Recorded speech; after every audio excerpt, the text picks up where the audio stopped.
Ceci est une future salle de classe, prête à être posée. Des logements comme ceux-ci, il en sort de l'atelier plusieurs par semaine. C'est l'une des particularités des fabrications modulaires.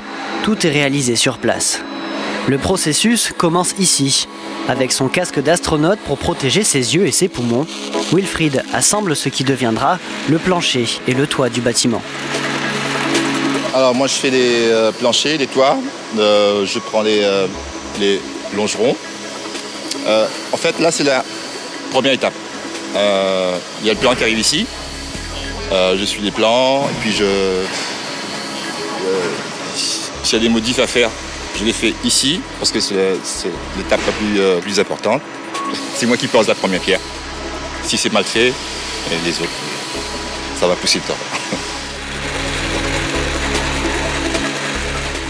J'aime souder, c'est un art pour moi.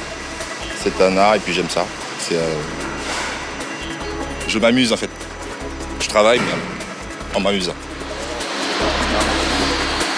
Pour Jean-Fabrice, qui en est à l'étape de découpe du plancher, l'heure est plus à la réflexion. Le client veut intégrer à la structure des systèmes photovoltaïques. Il faut donc prévoir l'agencement avec précision. Là, par rapport, c'est un plancher spécial, donc il y a plein de découpes à faire là-dessus. Et voilà, c'est un peu compliqué quand même. Ça change un peu du quotidien, en fin de compte, ça change un peu de la routine. C'est-à-dire, des fois tu fais les planchers standards, mais ça arrive pendant quelques semaines. Tu as des planchers comme ceci, tu vois. Là, c'est vraiment du sur-mesure. C'est l'avantage de cette production 100% locale. Les plans sont modifiables à souhait pendant la construction, mais aussi après. La modularité permet en effet de faire évoluer facilement le bâtiment. Le client, il veut qu'on déplace une cloison, on adapte effectivement la taille de la pièce en fonction de son besoin.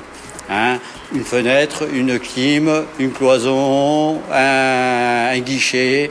On est vraiment, c'est le module, on appelle ça vraiment le nom modulaire. Voilà. Actuellement, on trouve effectivement de la gamme du privé, des collectivités locales, des mairies. On travaille aussi dans tout ce qui est milieu hospitalier, où on fait effectivement des salles de classe, des salles de réunion. Au niveau des grandes entreprises, c'est des salles de réunion où on retrouve des complexes et des ensembles qui effectivement partent de 18 mètres carrés à 450, voire plus au niveau surface. Et quelle que soit la taille, la base de toutes ces constructions, c'est cette structure. En acier, elle peut supporter jusqu'à 2 étages supplémentaires. Et c'est Moustafidou qui est en charge de cette étape. Il doit assembler les piliers avec le toit et le plancher. Moi, c'est la dernière étape en fait de la structure elle-même, structure générale. Et j'assemble tout en fait. Ton rôle du coup il est important parce qu'il faut que justement tes soudures tiennent. Voilà. Et si je vois que la soudure elle est pas assez costaud, je refais, je chanfreine dessus et puis je repasse une deuxième touche en fait. C'est comme ça. Petite entreprise oblige, ici la polyvalence est de mise. Les ouvriers sont tous employés depuis plusieurs années et maîtrisent tous les processus. Dans l'atelier, c'est Michel qui veille à la répartition du travail. Il est chef d'équipe et en ce moment, il faut gérer 2 gros chantiers en même temps. C'est un métier qui innove tous les jours. Tous les jours, on innove et tous les jours, on essaye de faire au mieux pour que la société fonctionne avec nous et on travaille ensemble, quoi, main dans la main, quoi. Et c'est comme ça qu'on arrive à faire quelque chose de bon, surtout pour le produit. Et c'est un bon produit qu'on a. Au sortir de l'atelier, c'est l'équipe de finition qui prend le relais. Les murs sont constitués de panneaux de mousse de polyuréthane et de tôle. Et c'est du solide. Ils répondent aux normes anticycloniques et d'isolation thermique et sonore. Tous les aménagements sont réalisés à ce stade. Peinture, poste de fenêtre, câbles électriques encastrés, même la plomberie est installée ici. À l'arrivée, il suffira de procéder au raccordement. Là, on monte un module type de salle réunion et c'est simple. Je pense si à la journée, les 2 modules seront bouclés.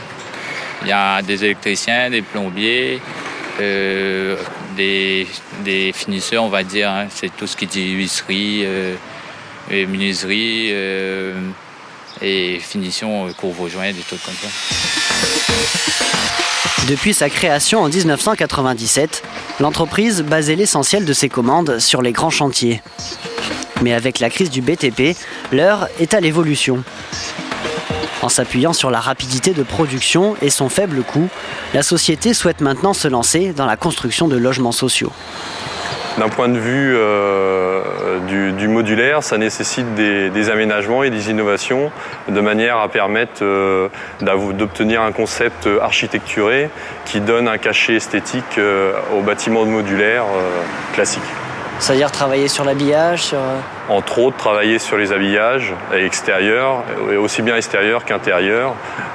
Par exemple avec des finitions placo-plâtre à l'intérieur et des finitions type bardage sur l'extérieur. Un premier essai a déjà été effectué cette année, mais ces projets sont encore en phase d'étude. Quoi qu'il en soit, la construction de logements sociaux constituera l'axe principal de développement de l'entreprise en 2012.